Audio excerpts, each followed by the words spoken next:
Super. So we are live with Kitty. How are you? I'm okay. It's just as I was saying, I've A just rock start. dropped ink everywhere, all over the house. We had a rock Everywhere. start, but we made it.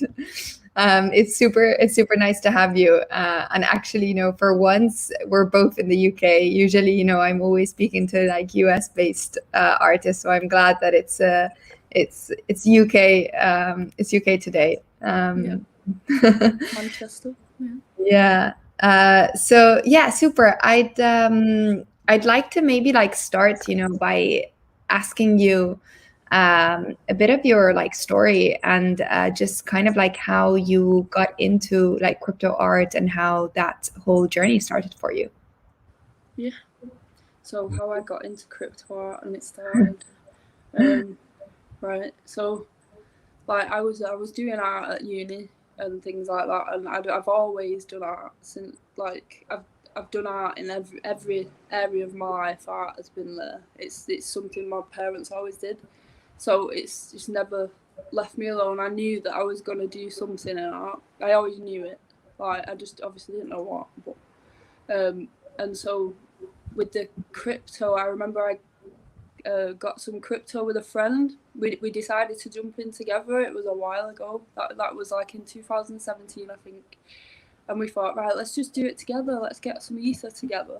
It sounds a bit silly, like doing it in the same wallet, but we really trusted each other very much. So, but now we have our own separate wallets. But we also we was watching like the crypto drama. Crypto art drama was like, oh my, it's been there since the beginning, hasn't it? And we was watching that for a while, and then eventually it was like he kept telling me to like jump in like with my art because I was doing art anyway, but it's more like what people, like in studios when you have a fine art practice and stuff like that. It was more that Yeah. type of art I was doing, and then obviously I've had to try and think of a way to create digital art and things, which is different for me. I'd not done that before, and it was really interesting to try digital art. So I thought it was like a new adventure for me. So I jumped in there, and I think I definitely grew into something else as well. Even though I'm still there from when I did my art. It was weird. I think what I like about this community is how you can grow and really find yourself as well. If that Because makes sense. you come from like kind of like a fine art background, right? Like Yeah. that's kind of what you, yeah. So how was that? And you're a tattooist as well. Yes. So I've done the tattooing for a while. Um, that that was like quite a long time I did that. But again, tattoos were something that I've grown up around. They're a big part of my life, just like the art was. Like my dad had tattoos, his brothers had tattoos, my mum had tattoos. Even in places like where one would say you shouldn't do that, like on your hands and things. My mum even had tattoos on her hands, um, and back then it was really um, frowned upon. I think at that time because I'm like 34 now, so my mum was my mum's obviously a lot older than me. like, but yeah, and so my brother is just his face is tattooed and everything. So like I'm surrounded by tattoos, and then I've gone into doing tattoos as well. So they're just massively there. So the surge is always there to. I don't know if that's the reason why I do this in my art, but the urge is always there to mark a body or in that way or apply things to a body. The urge is always there. I don't think I always do it, but the urge is there. And so I just blame it on the tattoo thing, but I don't think it is. I think it's more than that. I can't remember the point I was getting to. So I always ramble. Sorry about that. No, that's okay. I'm interested to see to maybe like understand how was that um like obviously like tattoo and fine art, like you can say that they're like, you know, kind of like two opposites. So how has that kind of mixed together for you? And you know, even in this kind of more of a digital realm, like how did you um adapt, you know, and maybe like change even your style and the way that you create? So I think in the beginning with the crypto art, I thought while it was really early, I didn't. This sounds probably really bad, but I don't think it is. I think people can change and grow. Like this sounds really bad, but like in the beginning, I didn't think I would ever get to where I am now. Right, so I didn't like. Not saying my heart wasn't there or anything. It's just that I feel like I was experimenting more. I was letting myself explore, experiment with this new digital thing. And I think that's okay. I think because, you know, people in different mediums that you've not tried before, like I pretty much have, I honestly don't want to sound thingy saying this, but I've honestly tried nearly every single art medium you can physically think of, but I'd never gone down a digital, I'd never done the digital. So it was a new thing for me to experiment and explore, and I did that. And I'm not ashamed of the experimenting that I did do because it's got me to where I am. You know what I mean? And I found something that I really enjoy doing, and that has become in a way almost like a therapy. It's like when I sit down and draw or create something now in digital, there's a really clean advancedness to it that doesn't happen when you're doing physical making. It's very messy and it's everything's just scattered and all over. For me, it is anyway. Um, but I like both. It's weird. I really love being physically in the studio, being a messy bugger, and just playing, like really just playing, because you're always encouraged to play when you've done fine art, because that's another thing. I think some people can look at you different. But oh, you've studied fine art, you went to uni, or you've done fine, and it's like, but the fine art when I did it in the studios and the tutors that I had were all practicing artists. They all had their own art practices. They were not like, you know, they weren't just there to say, oh, you can't do that. You know, it's not like that. I really took a lot away from going and doing that, and my perspectives changed. And it's not that, I don't mean in a bad way, as in it helped me to critically think more. Like, so whereas before you go to uni, you can have, I think before I went to do the art there, like in a way I probably was bending the rules a lot when I was there. Like really like people was just like, you know, I was a messy bugger, and I did things that I probably was going against things that they were, but not in a way to be awkward or rebel. It was just I was doing what was here. Do you know what I mean? I was doing what I thought was best. And eventually something different came out of that. And there wasn't, there was always like, oh, we should probably stick to things that, you know, like that's happening in the art world, you know, should go along these lines. And I was like, but it's not there. And there's something else trying to get out of you. It's like, I've got to go with that. And so in the end, they just let me do it. So again, I've gone off the point and rambled. No. I love this. I actually really like listening to this because I feel like it's giving, you know, like a lot of context, and it's interesting. You know, I don't know myself what it's like to, you know, study fine art. Like I don't know what, you know, they kind of like teach you at university, and what does you know, in a way, like what does fine art even mean, you know? Like it's a really interesting topic. Yeah.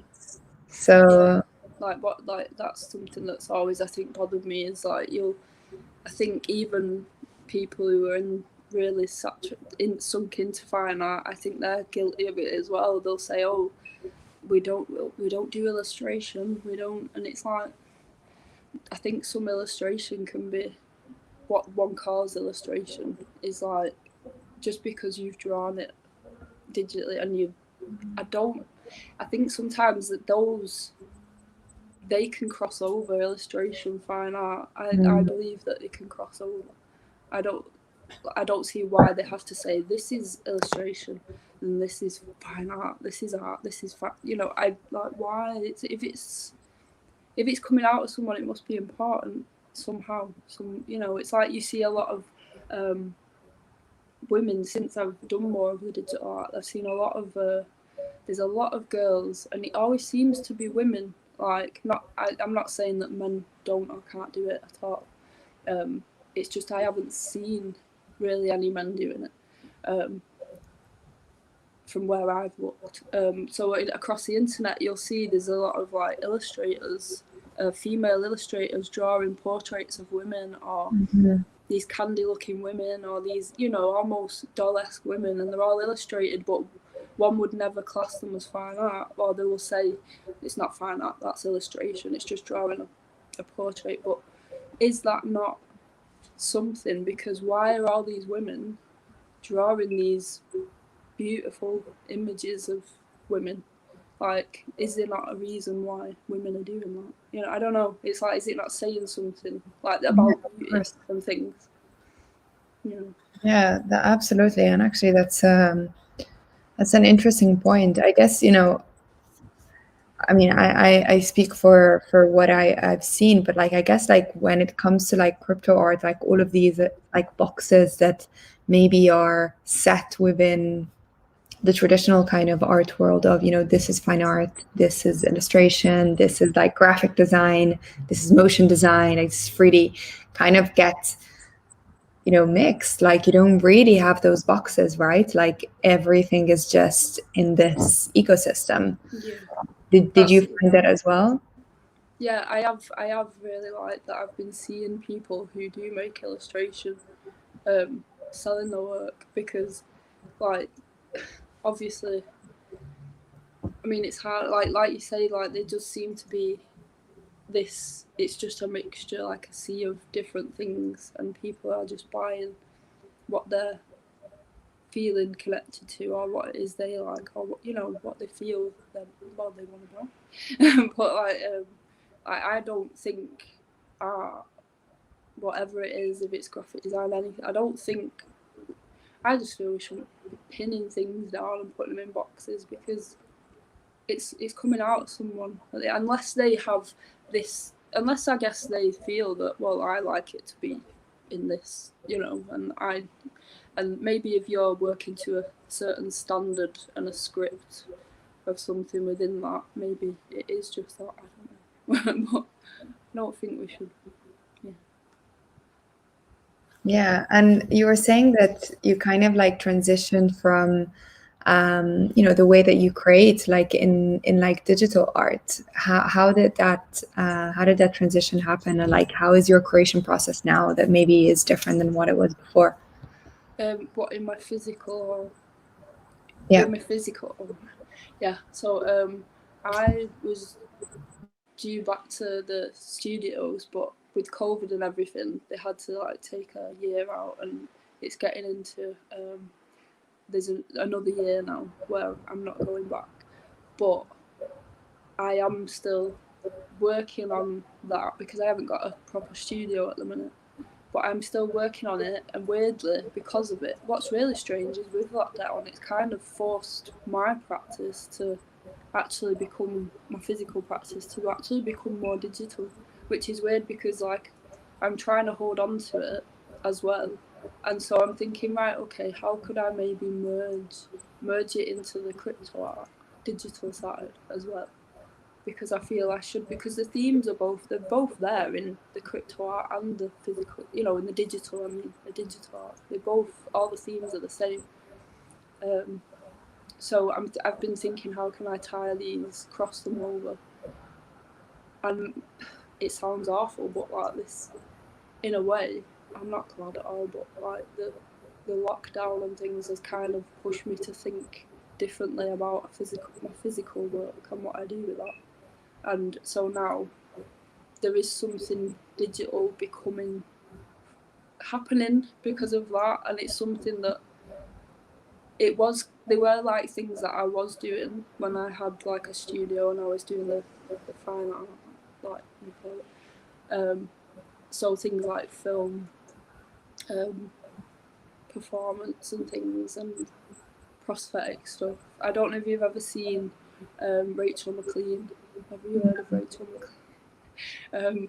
She's like Mum, like you either hate her or you love her. And I at first was a bit like, when I first ever saw her work, I was like, oh, like, because it was something so new, but it was so bright and wacky, but it was also like grotesque, but it was really nice and colourful. And they were like these films. She made short films with prosthetics, and she performed every role herself. And they're really amazing because while they start off a bit cringy as well, they go very dark quickly.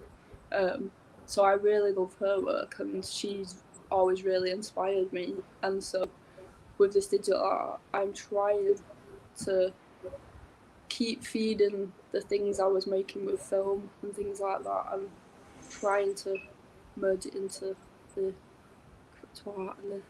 So at the moment, I guess, like your physical practice is still, so you have like a physical practice and you have a digital practice, right?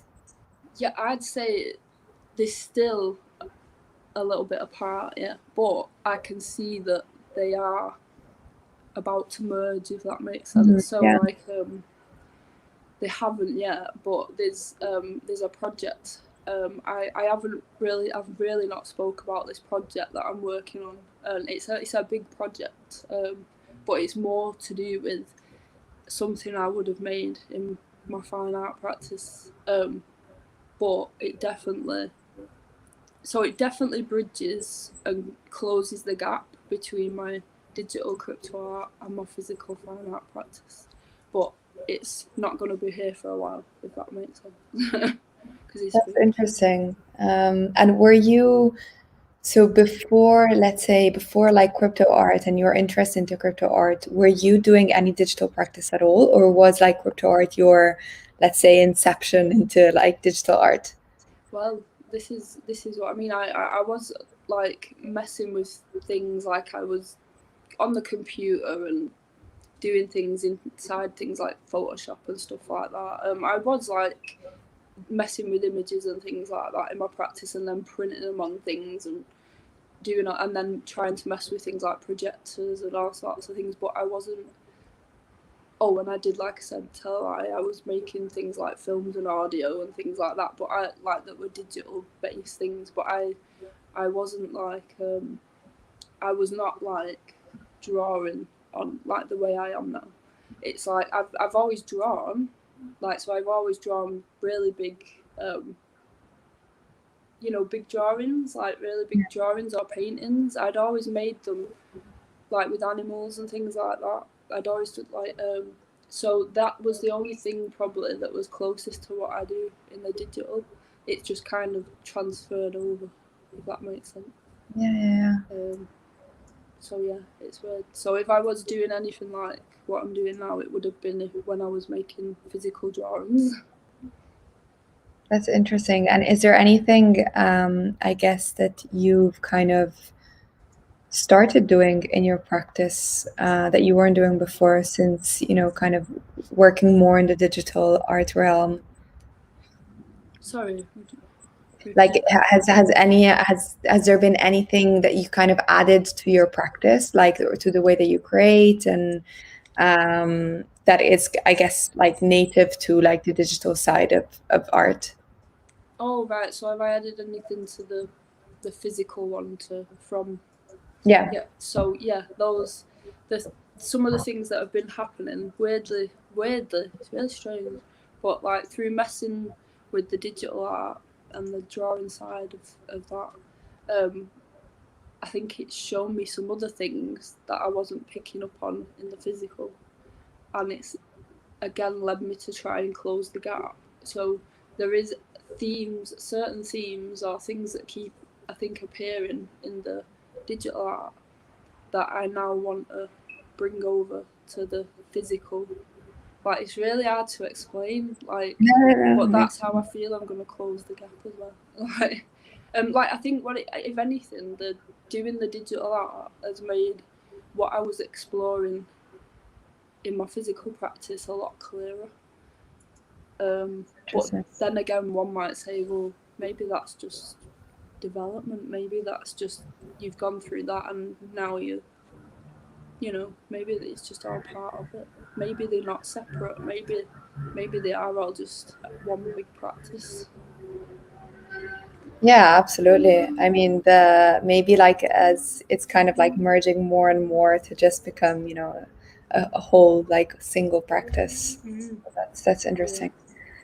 And I guess going and like shifting gears a little bit and going more into like async and obviously your pieces that you've done on the platform. Like first of all, I'd love to ask you, like, I know like it's something that you touched on around like the role of like women and how you depict kind of like women in your pieces and how you've noticed that a lot of other women do the same. How I guess why is that? And yeah, talk a little bit about the role of the women within your practice and your body of work. A woman. Obviously, for me, I guess it's probably to do with maybe that reason why I've seen illustrators doing it. Maybe it's because maybe it's this ideal, this thing that we can't always achieve as well in an image. Like beauty again, probably comes back to beauty, like the beauty myth and things. Have you ever? I don't know if you've heard of that by Naomi Campbell. Is it Naomi? I forgot her name. Naomi Campbell. Naomi Wolf. Not Naomi Campbell. Yeah.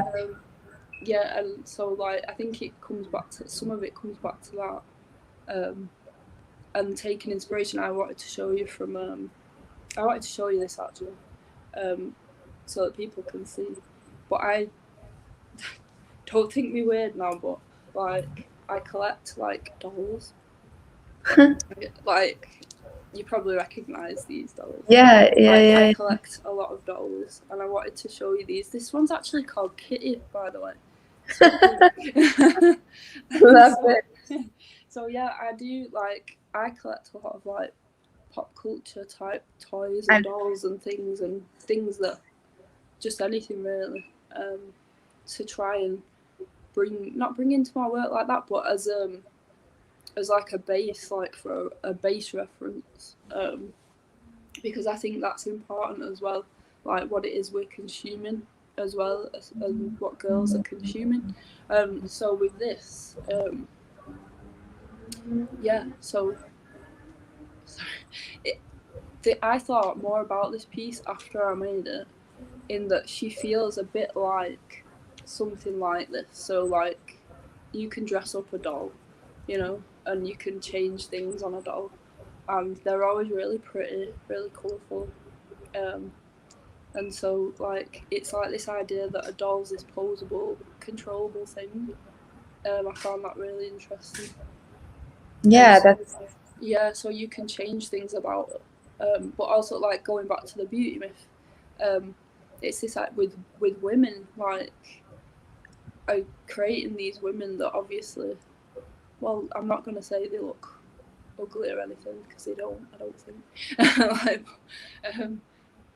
it's something that they're all in proportions we might probably not see as well, that we can't achieve. And yeah, it's just really a lot to do with the idea of beauty, I think, as well. I guess the unique thing about like programmable art is that you can actually really choose how you want to dress up. In this case, the lady, and like choose how what tattoos or how it looks, what color does it have. So she's like wearing nothing now. Somebody's just totally declothed her. Yeah, because you can yeah, talk to us a little bit about the different kind of like the way that you went about, I guess, the creation of this with like the backgrounds, the lady, the tattoos. Yeah, so the idea was born obviously like inspired by the crypto community, the crypto art community back then. Like I always was getting inspired by things that were going on around me, and so to me, I think some people call certain things cash grabbing, and I don't entirely agree with that because really, you know, when you look throughout history, is there not references and symbols everywhere? Symbols to things, you know, within things that was happening in culture.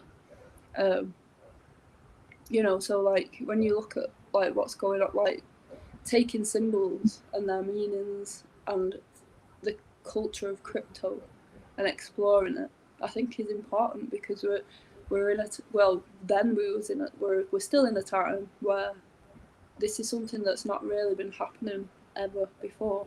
And I think in maybe in years to come, I always said to my friend, I said, I remember sitting in like an art lesson years ago about art history and things like the movements in art, like you know, like the Renaissance and things like that. Yeah. And I thought, and I never knew when I was sat there. Obviously, we didn't know about crypto art. That was so many years ago. Like that just wasn't happening like this, you know. Um, and I said to my friend, I said, do you think like in years and years to come, there'll be someone sat there having an art history lesson, learning about the movement of crypto art? And I'm like, I really think that they will. I really think that they'll be sat there learning about the movement of crypto art, like that was in with all the others. I just feel like they will do. Um, Yeah, again, I absolutely. forgot the point. Sorry. No, no, Oh, I'm absolutely. so bad. Yeah, absolutely. And it's funny that you showed the dolls because now like, it kind of like makes sense. Like this piece especially like pretty much looks like, one of them. So it's super interesting. And I guess, going back to like some of your other pieces. So for example, with this one, What Big Eyes, you have, yeah. Do you want to talk a little bit about this and kind of like how, I guess, the inspiration for this was, and yeah. Yeah, sorry. So this one was inspired by for little. It's Little Red Cat by the Grimm brothers, but it's known as Little Red Riding Hood. So like I was just looking through the book, and my friend Colt Bits, who's also a crypto artist, we decided, oh, we'll enter the little competition on AsyncArt for the day and night thing, Yeah. to get involved, and it was really cool the idea that we came up together because he did things like the rose, you know, you can tell with Colt Bits he has like quite a known, he's all bright neon type stuff and lines, and then mine's like the woman power, but yeah, but the it's called What Big Eyes You Have, isn't it, this one? um and so the Yes. first piece is like this. When you look back at the some of the story, the things that are spoken about, so she ran to look for flowers, so she's looking at this flower, but then it almost seems like, to me when I look at it, it's like it almost becomes like she's preying on this flower. It's strange to me how I perceive it. And then because it was supposed to be a horror piece, we thought it would obviously be cool to bring some a bit more grotesque into it later. And then so the one at night, I don't think you can see it here, can you? But the one at night changes into like a skeletal hand coming out and grabbing hold of a heart, Big. out of a wolf's mouth inside of her mouth, Like the night one is like my favourite part of it, which is a shame we can't see it. We can't see it unless Metaverse changes it. Yeah. But And yeah. no, it says as well, like there was something, I don't know if anybody noticed this, but in the description, like a lot of it's come reworded from the book, and then the last part says like the wolf one bound she was out of bed, and I'm sure it's supposed to say he swallowed her up, so the wolf swallowed her up, but I changed it to she swallowed up herself. So it's like a change. So there's something like a role, yeah, like role reversal, like so the just role reversals going on, like the relationships with predator prey and things like that, and how we don't, I guess, with predator prey we can say somebody's this, somebody's that, or one can project and say you're this, you're that, but then the other think something, and it's so confusing, like mirrors. Everything's so confusing, but we don't really always know, I guess, who is the real predator, who's the real prey. If that makes sense. Yeah, Really absolutely. interesting. It's interesting to hear the inspiration behind this. I guess I was wondering, when kind of like when you're, especially for like a programmable art, how has that, added kind of to your practice? Like, is it something, I guess it's pretty like native to the space, right? And to blockchain as a technology. Like, have you, yeah, what has it enabled for you? Sorry, would you repeat that? Yeah, so with programmable art, what do you think has like enabled in your practice? Like, is it something that you've kind of like managed to like give you like more inspiration, like think outside the box? Like, what do you think about that? Yeah, no, it excuse me. Yeah, it's definitely a lot more fun trying to think with programmable art. And I'd say like it did spark, like the programmable art being there did spark new ideas. And it's obviously something that I or not many people have ever played with anything like that before. So the ability to, so for your layers to have a real use, like normally layers are just, they they don't, it's not something you notice, is it? But then you could start to play with layers themselves as part of a piece, which I find really interesting. And then it's like now I have so many ideas that I would love to put on a sync that I haven't done yet, but they're there and they will get done at some point. Like, but once people stop asking me to do new things, but yeah, this I have a lot more plans to play around with programmable art in the future. Definitely coming back to that. And I guess, one of the biggest collaborations that there is on the platform as well. But like, I think, this collaboration, I mean, to me it's like pretty special. I think it brings together like such a huge, community of women.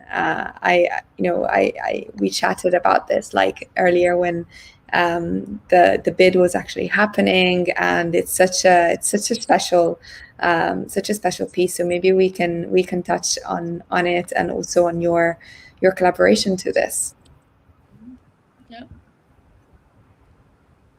So yeah, no, I keep forgetting that the images don't change on here because you can't see them unless they change. Can you? Keep forgetting. Yeah. So yeah, with justice, I went for the card justice, and like I don't know, it's something I've always, I don't know, like I can't say I've.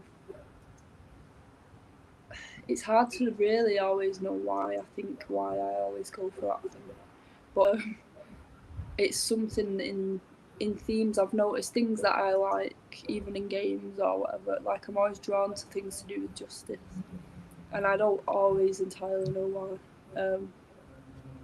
But like, what was I going to say? No, but with it's like with Bast, the goddess Bastet. I don't like know if many people know that she had like two selves almost. Do you know what I mean? And I found that so interesting that one side was very nurturing, like she nurtured and healed things. She was a healer in society. Like a lot of women are expected to be nurturers, as you know. But like this other side of her was this justice seeking, yeah, like lion almost. And I found it so interesting. And I think what's interesting about justice is that it's a balance and things should be balanced. And I think that's really what I think justice is about for me, is that there should be a balance. There should be balance in even in relationships.